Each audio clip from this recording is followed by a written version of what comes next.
I'll be talking about the impact on equine biomechanics that is influenced by the saddle.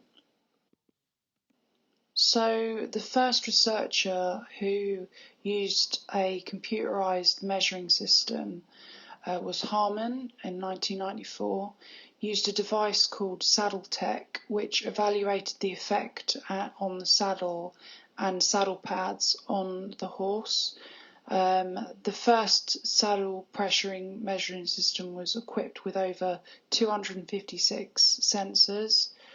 This was used with pressure-sensitive ink that was printed on polyester film and that changed resistance when subjected to any pressure.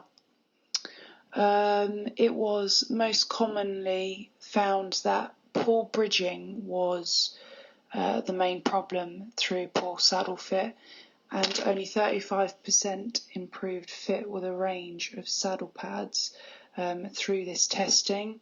However, it increased in pressure, which made more resistant to movement. The modern day saddle can be fitted to the horse to suit its performance requirements and the rider, so this system now has been improved and made more up to date. So the saddle effects on kinematics, one of the most common problems with saddle fit has been identified as bridging. This is where the front and the rear panels were contacting the horse, but there is no reduced pressure in the central area in between. So this can cause quite commonly an increase in muscle atrophy and back pain. And general lumbar pain as well, which is more evident in thoracic pain, which shown in saddles that are bridged. A study by de Kock et al. In 2005 and 2010, data showed that in walk and trot there was a significant difference in the extension of the back that was only found with a saddle with weight, while the others' testing conditions did not change the back or limb kinematics.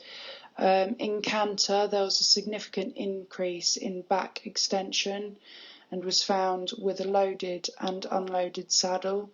However, no significant changes were found in back and limb kinematics. So still looking at saddle effects on kinematics, but also kinetics, we've established that saddle fit is essential to enable optimum performance and interaction between both horse and rider.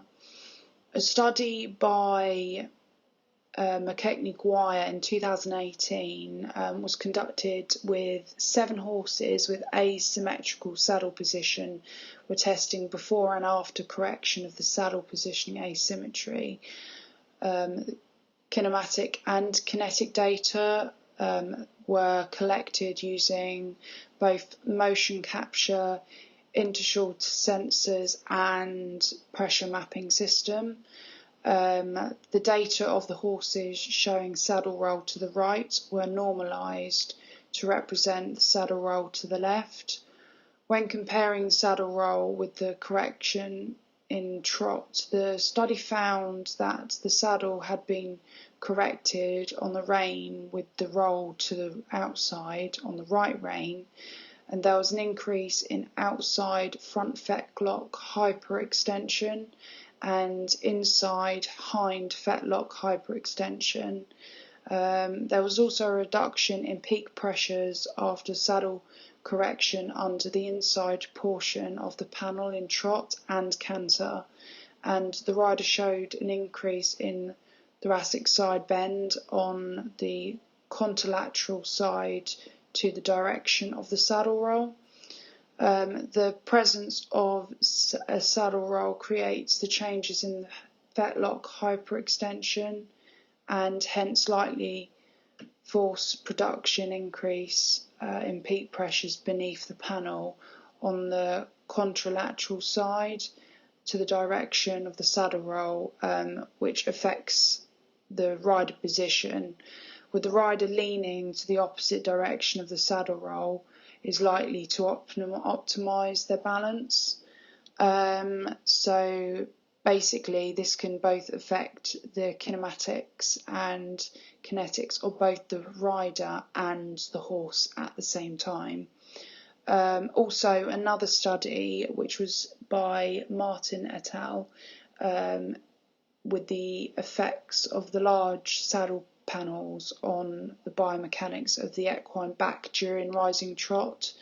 The results of this concluded that modifications of the panel's shape not only affects the pressure and distribution, but also the kinematics of the thoracic and lumbar regions of the equine back, and therefore this can lead to problems if a saddle is not fitted correctly to the horse. So there are many abnormalities that can be shown in the gait of horses, which can be associated due to poor saddle fit, and therefore affect the general biomechanics of that horse.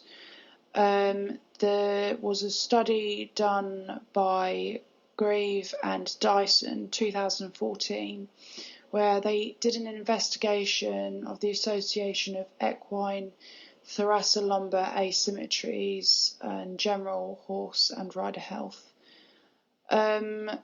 Generally, there is a common problem with saddle slip, and the poor fit is then associated with hind limb lameness.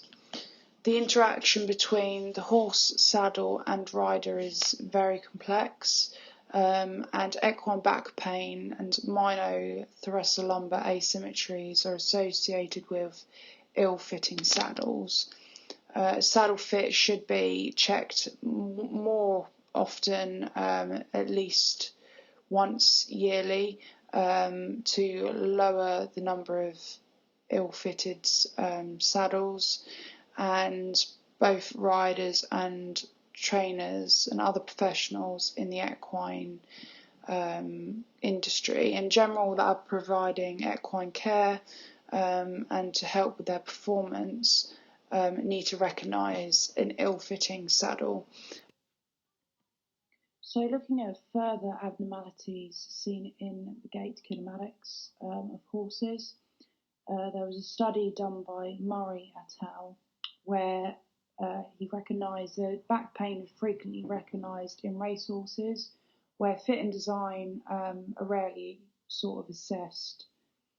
This study was assessed on 4 different saddle types, with a half tree, 3/4 tree, full tree, and a new crossover designed saddle that is supposed to reduce paraspinal pressure. During the study, they also assessed the hip flexion and angle of the femur at the vertical, and also seeing forelimb and hind limb protraction. For this, they assessed the gaits around in full gallop of the horses, and also assessing the pressures using a pressure mat system during full gallop as well. The results showed that the saddles had significant different pressure points, and clearly, as you can see in figure 6, the new design, crossover design saddle had a lot evenly spread pressure with a less pressure over the withers, and also reduced pressure on the T10 to T13 area. The findings suggest that the femur had a greater protraction in the saddle with the lower pressures in the T10 to T13 area of the thoracic spine. This indicated that the lower pressure in the T13, T10 to T13 area would allow an increased range of spinal motion and altered muscle use, which basically supporting the overall hind limb function, improving the racehorse's performance. So this indicated that with less pressure in that area, there is a lot more flexion in the spinal processes, meaning that the horse has got more movement across the rear of end of its body, allowing more power to come through its hind end. Looking at further abnormalities affecting the biomechanics of the horse, and generally looking at the kinematics affecting the horse's gait by poor saddle fit, studied by Dyson et al. 2015 and McCormick in 2020, as seen in image A, B and C and D. These are abnormalities caused by poor saddle fit that have occurred over some period of time.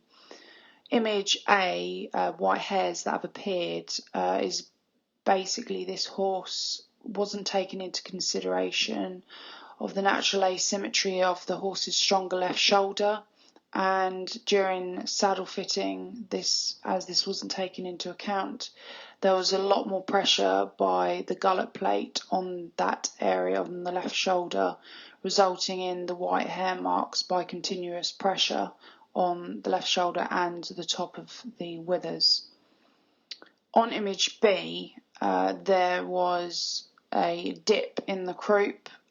This is lack of muscular development from the loins here due to the gullet channel was too narrow, and this then developed a dip from this area as the horse was trying to avoid this pressure. This can affect the hind end of the horse by lack of hip flexion, and therefore can also be perceived as hind limb lameness in severe cases. On image C, as you can see, there is a dip in the wither area where it's inflamed by the trapezius muscle, and this bulge under the saddle can occur if the tree angle is too wide or the tree width is too narrow, and this is caused over a substantial amount of time through months of poor saddle fit. On image D, as you can see, there's stress lines that have occurred by the trapezius muscle continuously contracting. This is a result in a constant incorrectly fitted gullet plate, putting continuous pressure on the side of the withers, forming this stress line here. These stress lines can also occur elsewhere, such as around the flank area, due to poor discomfort of the girth as well as the saddle as well. Stress lines can take some time to dissipate down, and for the muscle to relax would need a good amount of physiotherapy to resolve this. In this particular study from McCormick in 2020, this case took some months to resolve.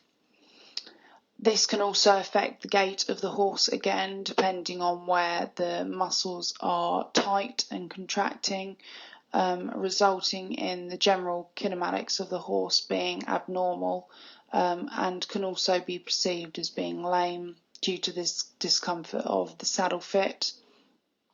As in image B, the dip in the croup could be caused by muscle atrophy, where due to the saddle being unbalanced, putting too much pressure on particular muscle, the horse tries to resolve this pressure and avoid it, and then therefore goes into defensive mode, contracting the area and possibly the surrounding muscles, and therefore altering its general gait. This over time then reduces the nutrients and the oxygen getting to the area of the muscle, resulting in the muscle atrophy and the actual dip in that muscle area. This can take some time to build that muscle back up and to help the horse get its natural gait back, and can take some months to resolve depending on the severity of the muscle atrophy to start with. Thank you for watching the impact on the equine biomechanics influenced by the saddle, and here are the references below that were used throughout this presentation.